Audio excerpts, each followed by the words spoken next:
We are so glad to have you all here tonight. We're just letting a few more people in from the waiting room as we go. And yeah, Stephanie, why don't you share that with us? So Stephanie Weaver, go ahead and unmute yourself. Stephanie has started another really cool Facebook group. Tell us about it, Stephanie. Hi, so it's for authors who have books coming out in 2022, and it's called New in 22, thanks to Aileen Weintraub, who came up with a much better name than I came up with. Mine was super boring and sounded sad. And it's so basically anybody who has a book coming out next year who wants to just be in a group with other 22 authors, look for ways to collaborate, look for ways to work together, learn from each other, figure out advanced reader teams, all that stuff. So I'm going to post it in the chat. It's not a binder, so it's open to all writers. There are some like little questions that sort of talk about and rules about intersectionality and being nice to each other and stuff like that. But I wanted it to be open to everyone.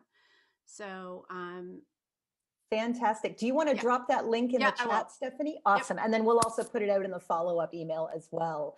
But yeah, if you have a book coming out in 2022, regardless of your gender, regardless of how you're publishing, because it's open to traditional published, indie published, small press, literary, hybrid. If you are serious about promoting your book and teaming up with some other authors to do some stuff where you all help each other, the New in 22 group link has dropped into the chat, and we would love to have you. And again, Ramadan Kareem to all those who celebrate, or Ramadan Mubarak, which are the two acceptable greetings. One of them is basically have a happy Ramadan, and one of them is have a charitable and gracious Ramadan. Iabel, remind me, which one's which?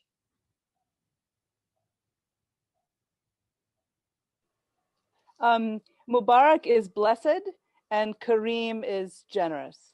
Awesome. So let us all have a blessed and generous day, whether or not we are celebrating.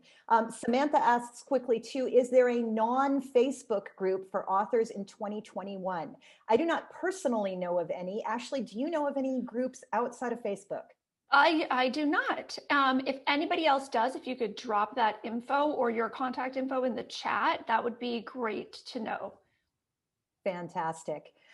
So today is our Ask Us Anything episode, which we are super excited about. We're going to take your live questions out of the chat, and we also have some questions that got sent in advance. We are going to start with our first question, which is a little bit controversial. And in fact, this person asked to please be anonymous when they sent in this question. Anonymous asks, as you know, many of us are exchanging ARCs and early copies for reviews and social media posts to boost our own and others' projects, which is totally awesome. But what to do when you don't enjoy someone else's book? Especially if that someone is a friend or a fellow writing community member. There's a certain expectation of mutual support, which I totally get, but how do we participate as good literary citizens and keep our integrity at the same time? Ashley, you are dealing with a lot of ARCs right now. You're sending ARCs out, you're receiving ARCs in. What do you do? And we're going to ask like the not polite version of this question. What do you do when you hate the book? When I hate the book, if the person is a friend of mine, I try to understand. I mean, right from page one, I think a lot of people know this. When you're reading a book from a friend, there's more pressure on you as a reader. Unless you're just a really good critic and you're like, they better impress me. I'm the opposite. I'm like, I better like this book. So right from page one, I'm already reading it with a different emotion, from a different emotional state. If I'm not enjoying it, I start looking in the pages. It's the coach in me who starts looking into the paragraphs and try to figure out what they were trying to accomplish. And then I will usually base my review on what they were trying to accomplish. If I do not like a book, I do not give it like a low star rating. If I can just give the friend the blurb based on what I really saw them attempting in the book, and pulling out a few things about voice or about pacing that I liked, or a specific scene that really took me in, that's where I'll focus. When I'm asking friends to blurb my book, like I recently asked Allison to blurb it, I do that with the assumption that she is very, very busy. I know a lot of, we're doing several projects together. She has a book that's launching. I don't expect her to read my whole book. So when Allison offered me a lovely blurb, I did not go back and say, Allison, chapter 17, scene, what do you think about the decision I made there? I didn't get that far. I didn't read chapter 17. I skipped to the end so that I had time to write you the blurb. I'm a terrible friend. So here's the thing. I'm going to take what Allison offers. I am not going to expect that she has to listen to every word of the audiobook or read every word of the digital arc. She is going to read enough to understand the story and develop an opinion on that and offer me a generous blurb. So that's one thing that I ask.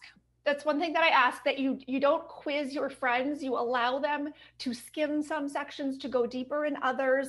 I think that that's an important courtesy when you're asking other writers to read your work. Yeah.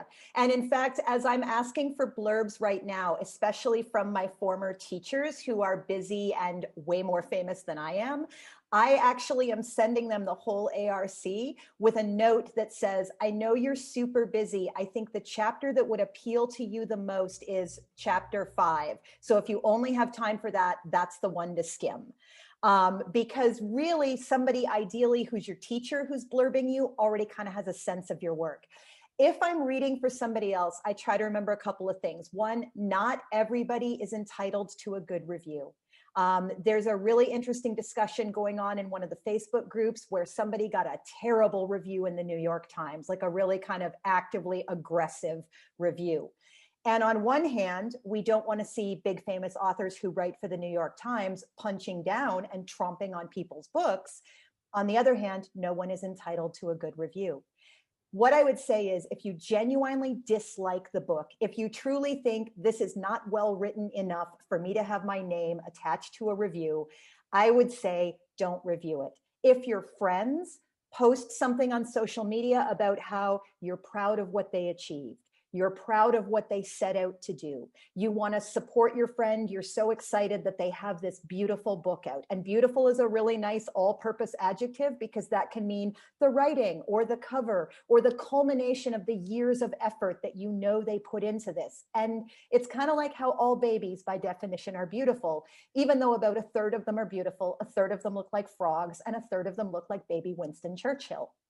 But fundamentally, by definition, all babies are beautiful, and all books are a glorious creation that their author has put a lot of time into. Ashley says her babies were not beautiful. I know, and Manny and I looked at each other the day each was born, and we're like, they will probably be cute someday, right? We think that they probably will be cute, and we're like, yeah, probably. We'll grow into it. And Lisa says she has a friend who told another friend the book just didn't speak to her, so she couldn't write a review. You can also go with, I would love to write you a review, but I am so busy right now that I would not do a proper job of treating your book with the respect and time it deserves. Yeah, there are ways to get out. Stephanie says that she now has a policy where she does not post reviews of books. And she offers to support in other ways. There are many other ways to support. Like my shelves behind me have a lot of books from people in this group. And sometimes I'll give them away on my Instagram stories, even though I haven't read them yet. I'll sell with the back cover copy to my followers and tell them it's a thriller, but I can't physically find the time to read all of them. So Stephanie has actually had a few authors who come back and complain about her reviews. Let's all just agree that we're never going to do that, whether it is a friend or a random reviewer. Just stay away from that. When you ask for a review, you are agreeing to accept their verdict. So don't ask for a review from anyone you think is not going to give you a 4 or 5 star review. Yes, to some extent, we're gaming the system. But as long as Amazon keeps being the most powerful bookseller in the room and showing books to people based on how many 5-star reviews they got, then I have no ethical problem with gaming the system in this way. Ideally, strangers will review you so that people get a genuine picture of what the book is about. Yolande says, should we limit the number of people we ask for blurbs? Courtney Mom in Before and After the Book Deal, which is actually over my shoulder here. I love that book. Yep. Says that blurbers will be offended if their blurb ends up buried or not used. I think that blurbs can be used in so many ways besides just being on the front cover, the back cover, or inside. We can make them into quote cards. We can then shout out that author on social media. I think that people who you think would connect with the book, it is okay to ask. And I think that advice applies more to, do you have a big, traditionally published book where they are genuinely going to put one, maybe two famous people on the cover, 3 or 4 people on the back cover, and everybody else gets stuck in the inside pages. But I have seen a lot of people with 5 or 6 pages of review quotes and blurb quotes on the inside. And I wrote a column for Brevity a couple of days ago that I think a lot of you saw, where I said the 1 month book launch is over.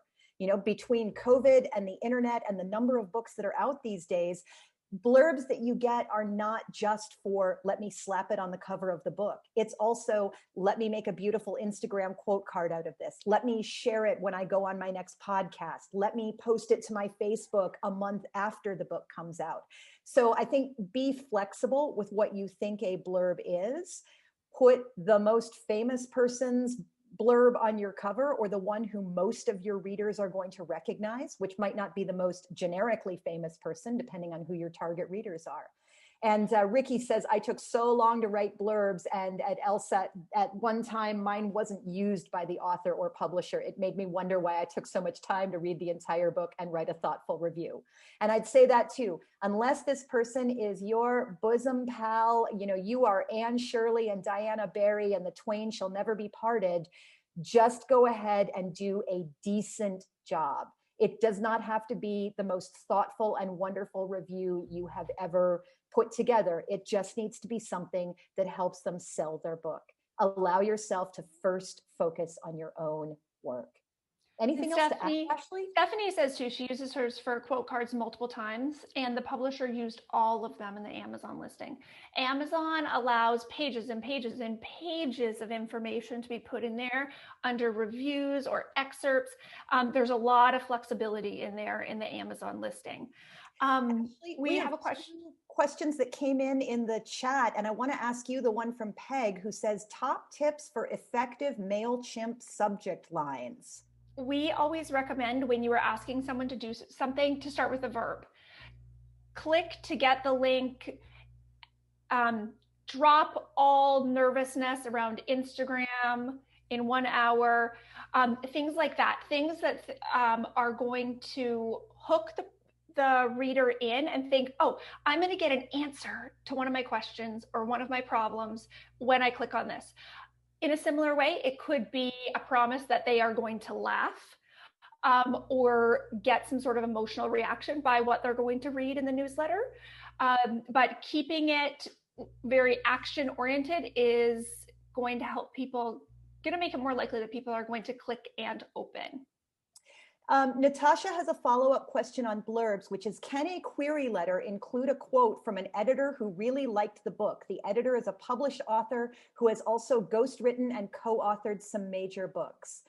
My instinct is generally no. The times that you want to include that editor's quote is when the editor's quote is, I said she should get an agent and send it to my publishing house because I would like to publish this book as soon as she is represented. Or if the editor is the person who referred you to the agent, or the editor is someone who is close friends with the agent. In that case, it's worth doing. Otherwise, they don't have any way to document that you actually got that legit quote from the editor. And if they don't know the editor, it doesn't mean anything to them. Ashley, do you have anything on that? I think that's perfect. If you are actually writing a proposal and you have some early, like advanced praise or early blurbs, that's where that would go in, not necessarily in the query letter.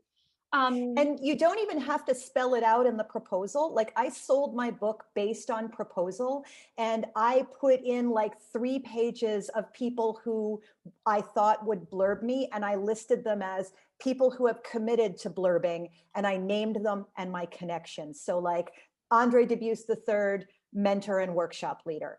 Dinty W. Moore, colleague. So that I can establish, yes, I'm not just pulling these people's names out of my butt. It's not like saying, oh, Oprah's going to blurb me. Then I listed people we might get a blurb from depending on timing. And I listed people who I'm a little bit more loosely connected to. And then I listed people who are a reach, but I'm going to ask them anyway. And it's stuff like, I have Benjamin Dreyer and I follow each other on Twitter. Is Benjamin Dreyer going to have time to blurb my editing book? Who knows? But I'm going to shoot for it. But I didn't include the actual blurbs. I just included that these are the people and these are the connections that I had. Yeah. Okay, Ricky Heller has a question about her novel, about categorizing her novel.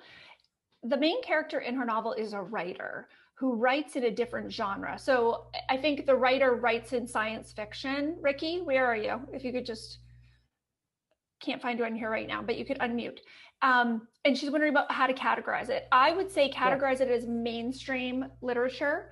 And then when you are looking at comp titles, if any of the literary novels or literary authors you're looking at write in, a science-based world or anything futuristic, that could open up a really specific and fertile area for comp authors when you're talking about really when you are telling an agent or an editor about your comp authors, what you're saying is there are people who want to buy the kind of book that I'm writing. That's what the comp authors say. The comp authors show that there is a market for this type of work. Yeah. Okay. Jennifer asks a great question. If my memoir is complete, will I still need a book proposal? At some point, probably yes. Number one, write the book proposal because it helps you write and market the book. It will eventually be your guide to these are my readers and here is how I am going to find them. There will be agents who only want a proposal. There will be agents who only want a manuscript. There will be agents who want both. When I first agented a memoir that did not eventually end up selling, the agent took me with the manuscript, but then I wrote a proposal and she used the proposal to shop the book to publishers. So I would say it never hurts to write a proposal or at least start assembling the data for it, because even if your agent buys the manuscript, you may still need it. And it really does help plan out the book and plan out who you're going to sell it to. Kimberly asks, can we talk about social media and platform building for the introvert? Ashley and Allison are both performers, circus, figure skating. How do introverted writers who don't even want to show their entire face on their profile, how do we connect with the audience? Do we just have to get over it? If yes, can you recommend a way to do this? Okay, you have 2 choices. You can get over it, or you can decide what you do want to show. In the course Allison and I are doing right now, Allison came out with a really detailed way, like so many, these lists, these categories to figure out what you're willing to share and what you're not, okay? It looks like Allison and I share everything, especially since I talk about intimacy, I talk about divorce, I talk about sex. There are so many things in my life that I do not feel comfortable sharing with, and you won't hear about them at all. So nobody is an open book. Figuring out what part of and anything that shows there's a human in the photo with the algorithm will do better. Even if it's just your hands. Are you going to show your hand walking the dog on the leash every day or 3 times a week with your morning thoughts? There's so many ways that you can bring the audience member into your life and into your moment without having to be face to camera all the time on Instagram stories. And remember too, that platform is not just social media.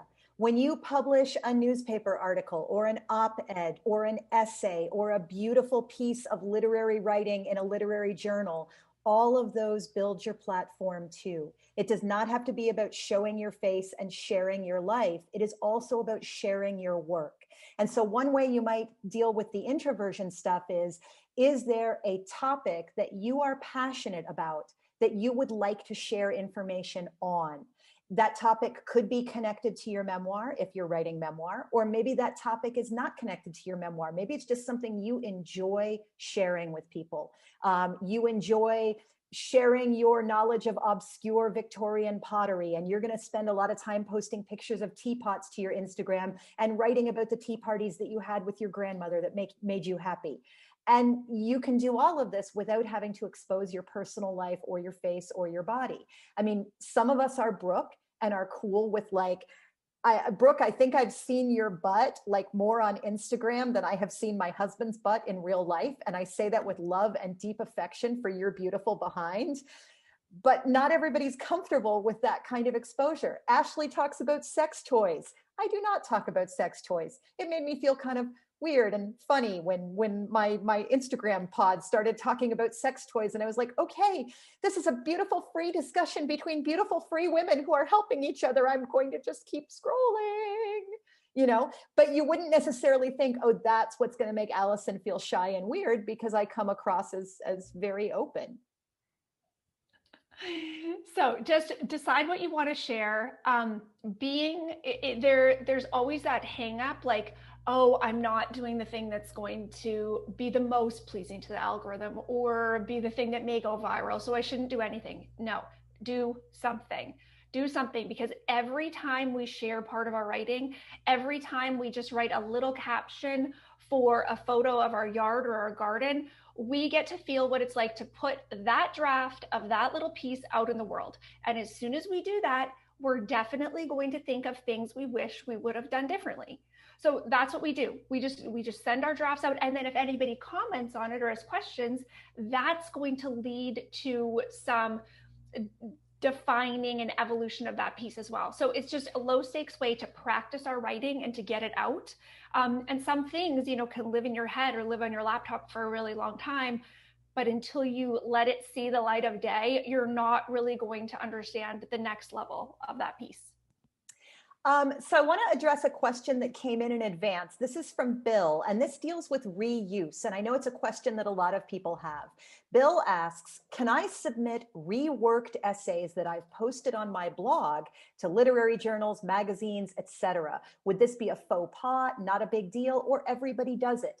The blog is mostly my essays and chapters from my nonfiction book in progress, but it's some of my best writing, and I think it would be the most efficient way to start firing off submissions. Should I just erase my whole blog? Ashley, should Bill erase his blog? Bill, you should not erase your blog, but you should pull from it, to submit.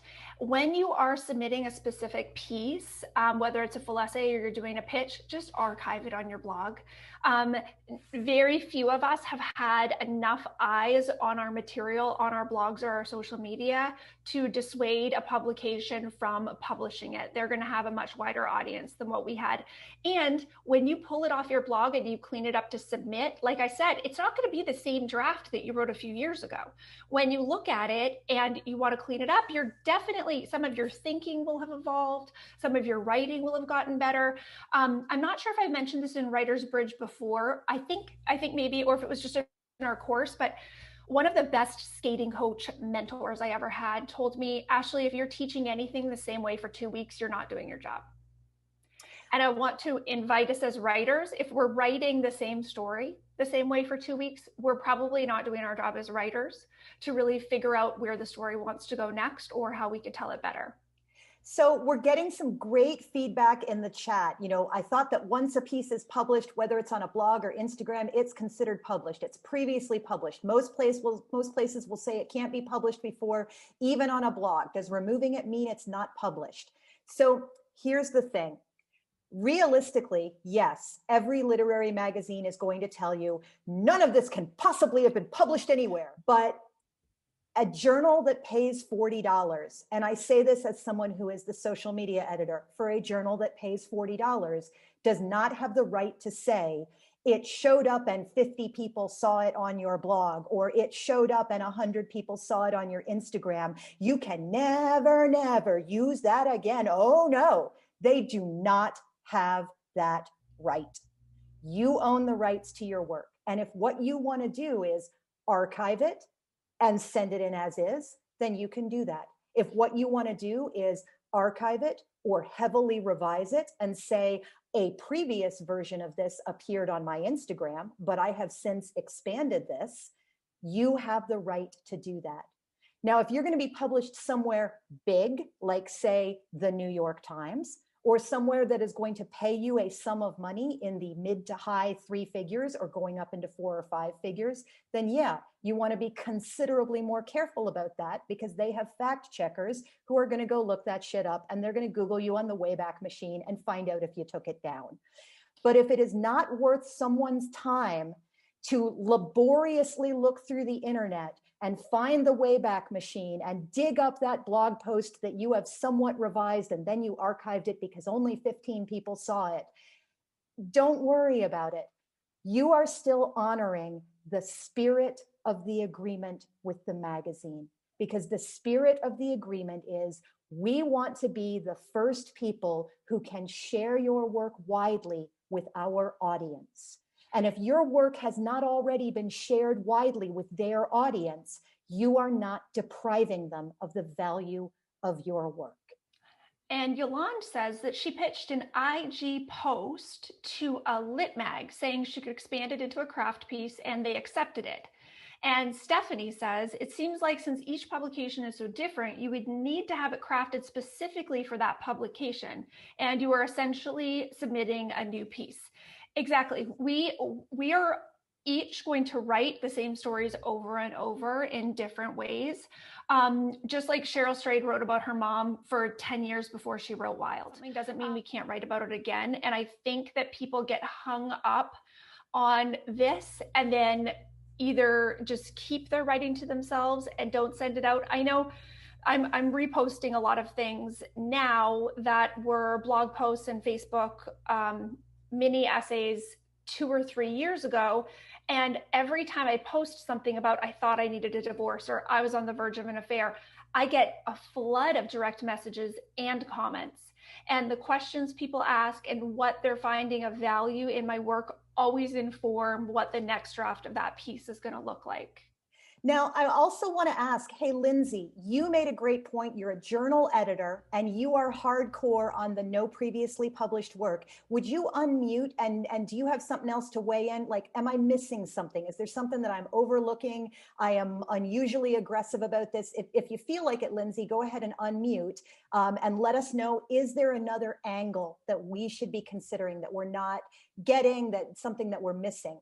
And while I wait to see if you're going to unmute or not, Josh Moore just published his second memoir, says Kimberly Boone, and the first half of it is virtually the exact same content as his first memoir. He is currently on a book tour and commented that in his contract, the new book can be composed of no more than 50% of previously published content. He hit exactly 50%. I've seen most of David Sedaris's work in the New Yorker, and then he adds a bit extra to make it into his book. Carmel says, I've had publications ask to publish my blog posts. I got a huge amount of eyes on the blog posts as a result, and I was paid for one of them. I didn't send it out. They found me. So blog posts can be worth more than you might think. I also use blog posts when I'm doing public readings. Ashley, anything else you want to add on that before we move gracefully to our next thing? No, I just love Carmel's ideas there. Yeah, I really like it. Meredith says, Allison, this is so confusing. Okay. You know, it really is. But I will say my book that is coming out in September is about 40% pieces that were posted on the Brevity blog. I have revised them. I have updated them. Some of my thinking has changed. There are new resources out there that I need to make sure I include. But anybody who goes through the old Brevity blogs and carefully prints out everything I wrote and binds it into a pretty little notebook, they deserve their free book. They can have their free book. And it's not going to compete with the book that I'm sending out now. Meredith says, I haven't made my website live because I've been trying to submit the essays before posting them for fear that they wouldn't be able to be published. And Meredith, that is a great strategy. You absolutely should try to publish those essays first before deciding, okay, hey, I've sent this one out 50 times. I'm going to stop. I'm going to put it on my blog and see if I get any kind of feedback on it. And Lynn points out, that is why we write, to expand and make our work better. But if nothing else, by the time you go back and revisit that blog post from 2 or 3 years ago, the number one thing that makes us better writers is time. You are a better writer than you were 10 minutes ago or 2 months ago or 6 years ago. And when you go back to that blog post, there's going to be stuff where you go, oh, now I understand how this sentence should be. Now I'm going to change it. Now I'm going to make it even better. So use your blog as a place to try out drafts. If it turns into a beautiful essay, archive the original blog post and send that sucker out. But if you're submitting to Lindsay's magazine, don't send her something that's been previously published. So Julie asks, so how should she go about telling agents that her self-published books sell well in mountain gift shops where she lives? A college professor says it's his new favorite book. Students in our school responded with higher thinking, etc. So Julie, just wondering, and you can drop this in the chat or unmute, are you querying for a new book, or are you trying to get representation for these books? This would be in a query. I've not having been traditionally published, but where I am with most things set in the mountains and nature, and then, those positive connections, is it worth telling agents that, or do they only care if you've been traditionally published? Well, it can be if the information is really good. So the number that I hear quite often from in the biz is that agents, if a book has sold 5,000 to 10,000 copies self-published, then the agent latches on to that information thinking, oh, that's good sales for an indie writer. If people are actually liking their book, and if I could hook them up with a traditional publisher, we could move even more. We can move that many or more. So if the numbers are big like that, I would say put that in. And is this for a new book though, Julie, or for those same ones? First of all, the numbers are not that big by any means. No, the one that I am, it would be querying a new book, yes. Okay. But obviously the one that I'm already talking about that this has happened to is one that I have self-published. Okay, so querying. Trying to let them know that I have connections. I kind of know what I'm, all positive things, trying to let them know positive things. I think in your bio section, saying that you independently published these previous titles that have received, and then if you wanted to put the blurb in there, or if you could link, if it was written up by any industry reviewers, like Publishers Weekly or Library Journal or Kirkus, that was positively reviewed by this place, and then put the link at the end. I think those are things that you could put in there. If you start referencing sales numbers as a bonus, then they're going to ask you to tell them the numbers. So just to be aware of where that could go if they're asking for that number. I have a quick question from our email inbox. Right. And this one is from Terry. You're welcome, Julie. And this one is from Terry. Terry asks, my question is regarding submitting my memoir. I have a publisher and an agent who passed on a previous submission, which was a novel. I'm getting ready to query again. Should I contact those previous sources? Yes, absolutely. If they gave you positive feedback or more than a form rejection, go ahead and mention that. If they didn't give you anything more than a form rejection, just query like it's brand new. And I will tell you as well that the person who is now my agent rejected 2 of my previous books. And she is now going to end up representing one of them anyway, because I'm rewriting it so that it's worth representing.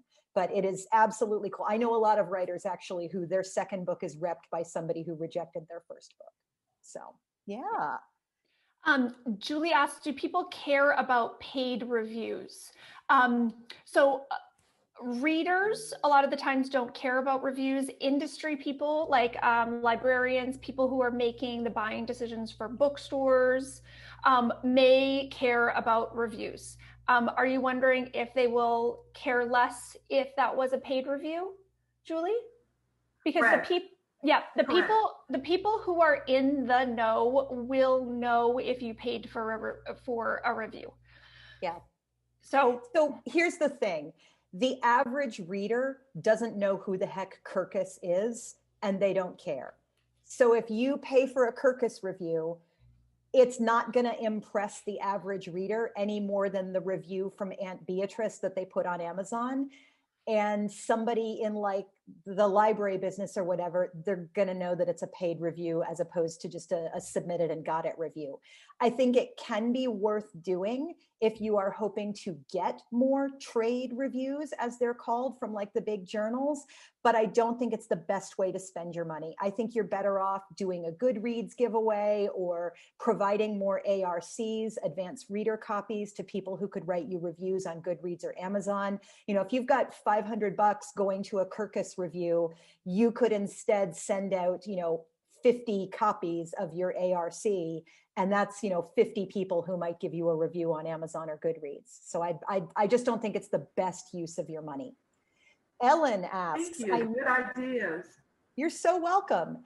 Ellen asks, I know referrals can be important when seeking an agent. Is it okay to ask another writer for this kind of help? Ashley, what do you think? Yes, you can, but be prepared to graciously accept their no if they give you a no.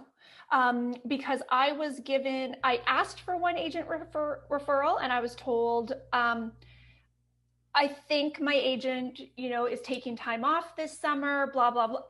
They said no in a roundabout way. And the agent was actually having a baby.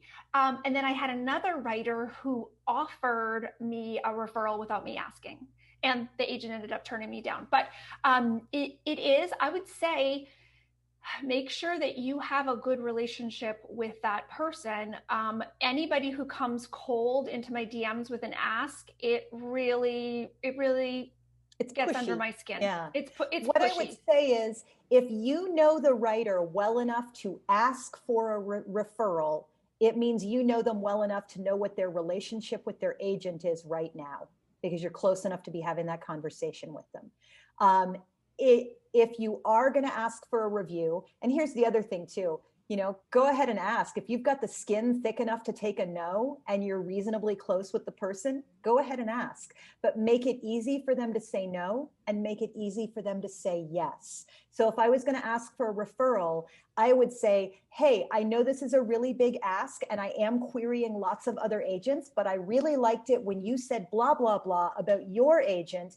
If she's currently taking referrals and you have time, I would love it if you could refer me.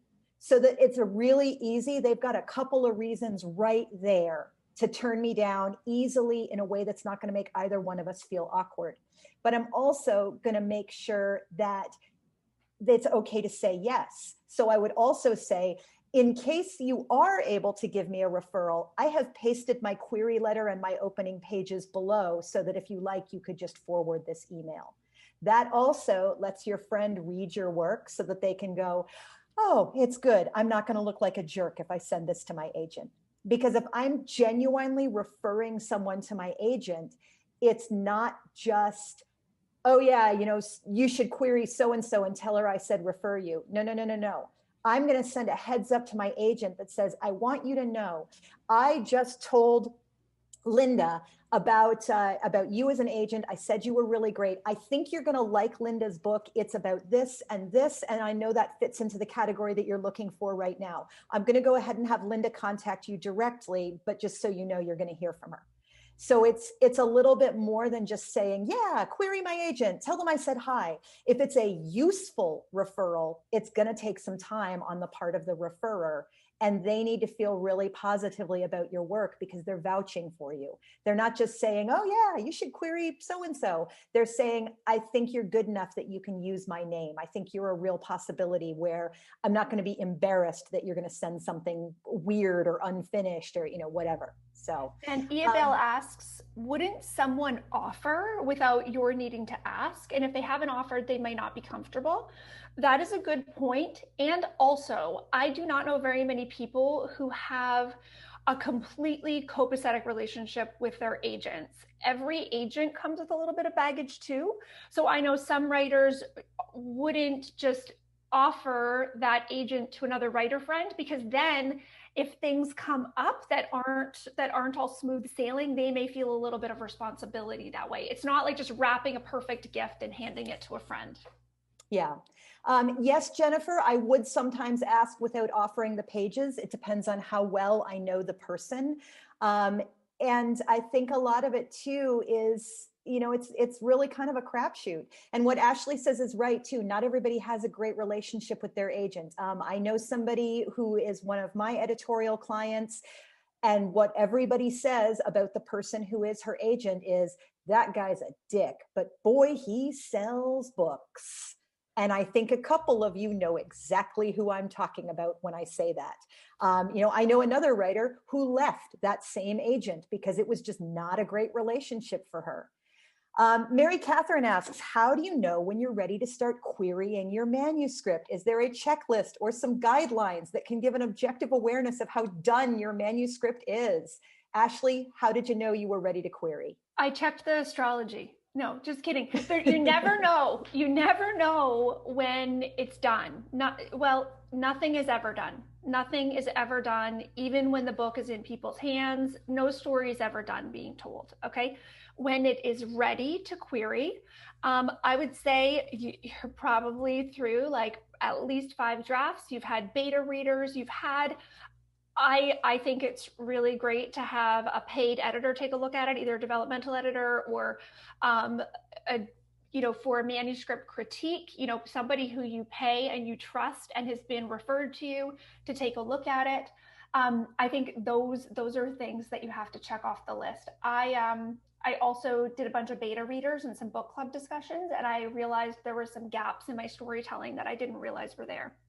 What helped me a lot when I was querying was I got my book as ready as I could, and then I ran it by some friends and incorporated their feedback. Then I ended up doing a pitching event, and it was actually at the Writer's Digest conference in New York a few years ago. And they do this thing where they have 200 writers, and they release us into a ballroom in which there are about 50 tables with agents at them, and you line up and you have an hour to try and talk to as many agents as you can.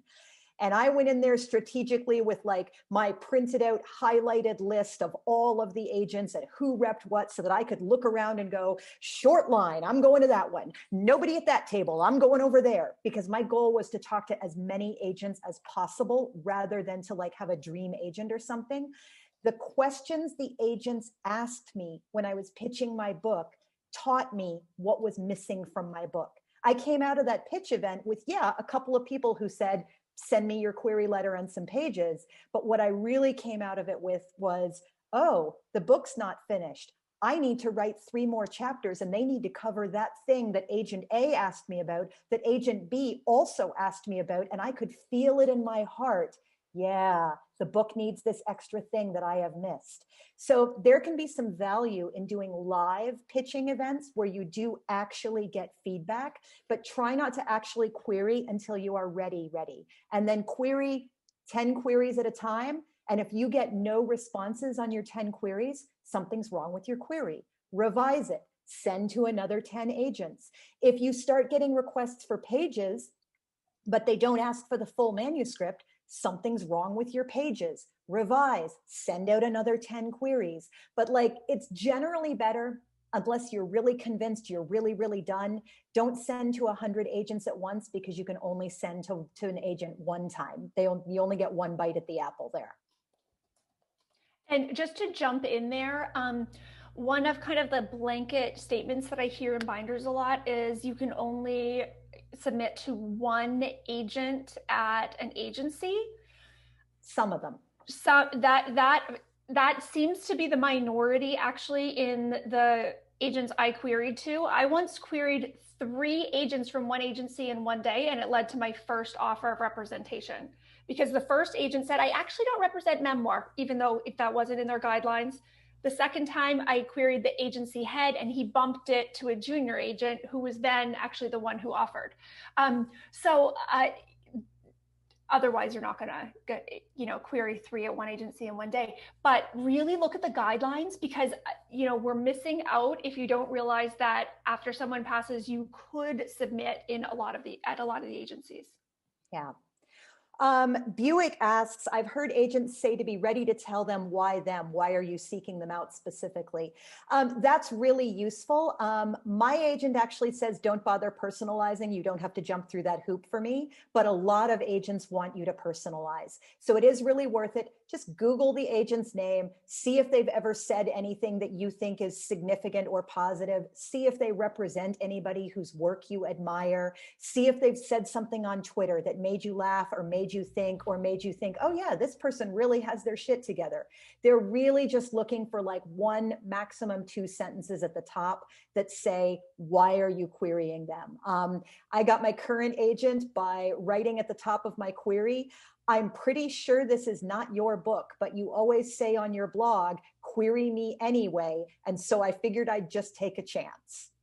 And and she was an agent I wanted. I'd stalked her for like 4 or 5 years. And at that same Writer's Digest conference, I had watched her do a panel, and then she sat outside in the hotel conference hallway answering additional questions for 2.5 hours. She answered the questions of every single person who came up to her and wanted, reassurance, or how do I query, or am I doing this right?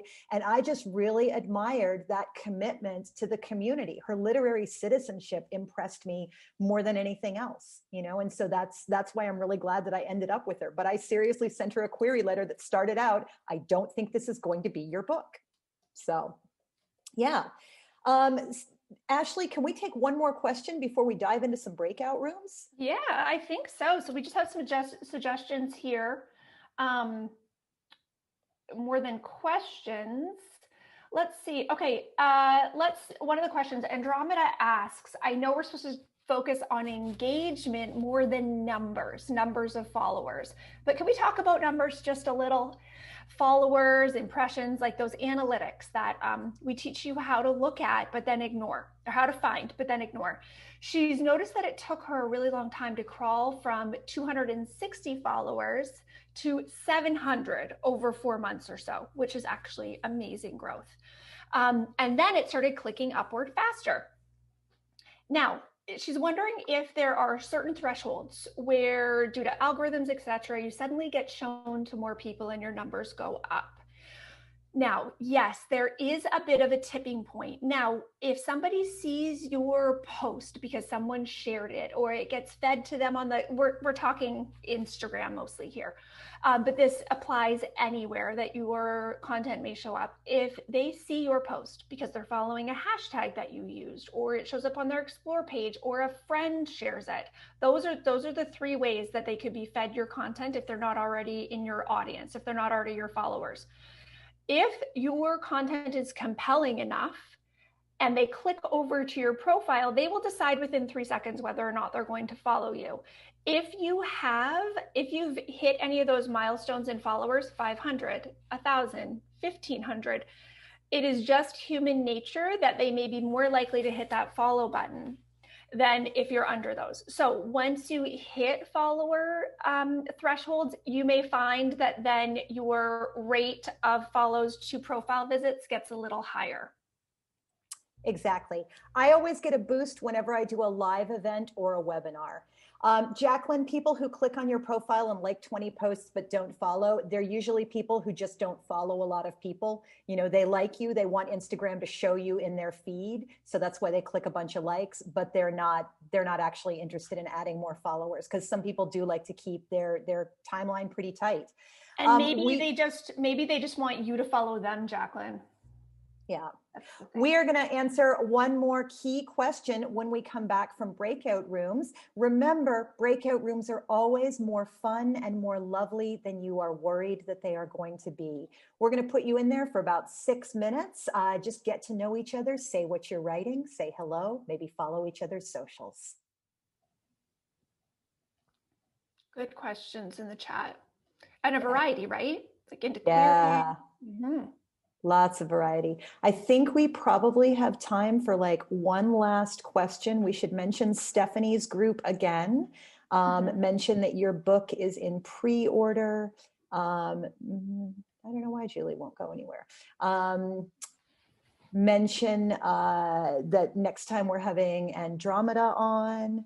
Hi, Andromeda, you're back. And your intensive. Are there any spots left in the? Yeah, I've got like I think like 5 spots left. Okay. Yeah, we've got 2 Deborahs. And Deborah, if you did requery an agent who rejected and it has been a year later and you have done heavy revisions, change the title and query like it's a brand new book. Yay. Hi, Andromeda. How you doing? You're good. Are you able to talk? If you would like to, we're glad to have you here. But you're muted.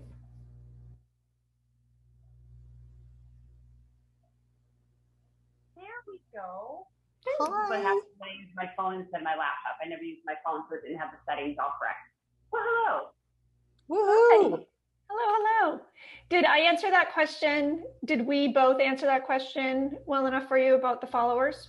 You both said interesting things. I would have loved for you to go even deeper into like what you think about thresholds and what do you think about how it applies to numbers of books as far as sales of books? Do you believe in that concept as well? I think it really depends on the book. I think that for nonfiction and self-help, number of followers is more likely to reflect in number of books. I think the connection is less strong with fiction, unfortunately. Mostly I generate a lot of followers in a chunk because I'll like spend some time where I spend an hour whipping around Instagram and commenting on a whole bunch of people's posts. Or I've just taught a webinar, and so all of a sudden 200 people follow me who never heard of me before because they came to me through the people promoting the webinar. I always get more people when I speak live because whenever I teach an Instagram class live, the opening wait around slide while we get set is, everyone go to this Instagram post on Allison's Instagram, comment on it, follow Allison, and then follow everyone else who's commented, and you'll all walk out of this room with more followers. And then they also all follow me. That makes sense. Yeah. Yeah. Bribes. When in doubt, bribes. And I saw a huge bump when Ashley shouted me out. I think it was in your stories, Ashley. Ashley shouted me out and I got like 60 followers in one day or something like that because she's just got such a giant audience. Sorry, Andromeda, I didn't mean to cut you off. Oh, I was going to say this might be helpful to others too. That's sort of like when we finally get going, sort of Instagram maintenance, like going back to some of your other people, like you would see the same 50 people. So going further down your list and commenting that kind of, as you've often talked about, Alison being strategic. For months, I'd forgotten to do that. And I go into the thing where it says people who have been least shown on your feed. There's usually a list of 50, and I go through and comment on those people. Yeah, I do it if I'm waiting for something, or like my husband likes to take a nap while lying on me and I can't really do anything except like kind of hold the phone behind his head, and then I like comment on Instagram posts.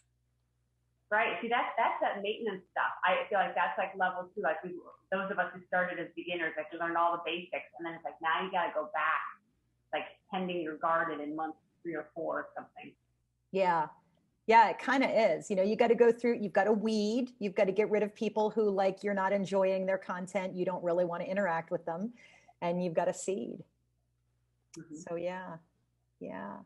And I usually get a bunch more followers anytime I post a really popular brevity post. Like if that gets popped around a bunch of places, especially if it's one where I'm like, follow me on Instagram in the bio, I will often see like 30 or 40 people from that.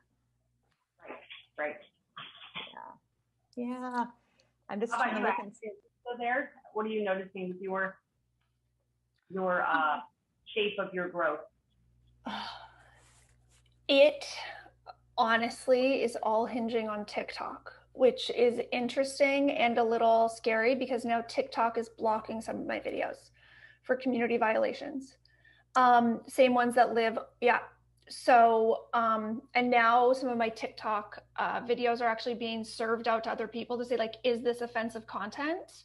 Because I think somebody reported some of it. So that actually, and I just got a notification that my appeal was denied with TikTok this morning. So I'm like, okay, that's really interesting because I think sex?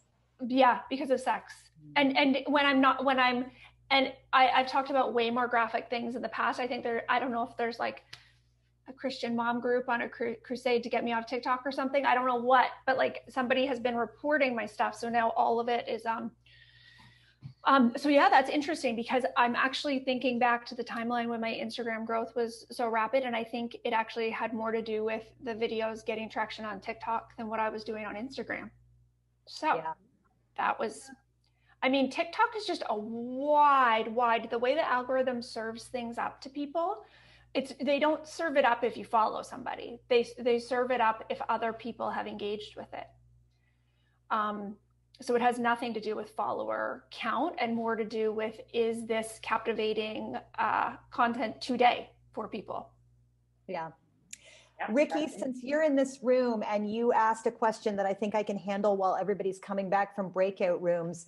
Yes, use your existing account with lots of people on it as you expand to your new audience. If you can segment your newsletter so that you can, find out who is interested in what, like ask them, who wants to know this, who wants to know that, and start rotating in the stuff that you talk about relative to your books with your nutrition advice, because even the people coming to you for nutrition advice are coming because they like you. They want to spend time with you. They trust you. So just start rotating in your writing content. So Ashley, it is about time for us to wrap up. We want to remind everybody that if you have a book coming in 2022, you would probably like to join Stephanie's Facebook group, which is going to be authors with books debuting in 2022 to support each other and help each other with their publication strategies. We want to remind you that Ashley's book is available for pre-order. It is called Swing. Find her at ashleyrenard.com.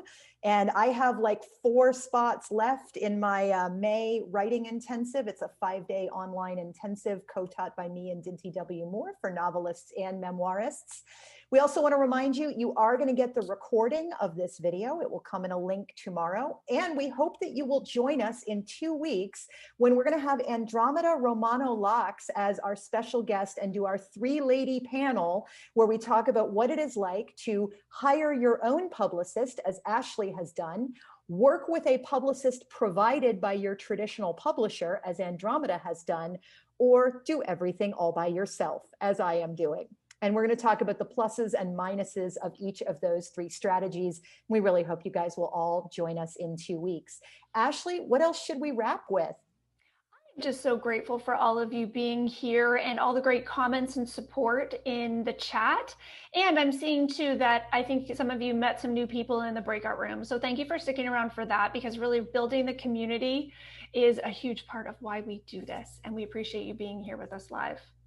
Yeah, so go ahead and unmute yourself so that we can say our beautiful goodbyes. And thank you so much for joining us on the Writer's Bridge. You guys are amazing.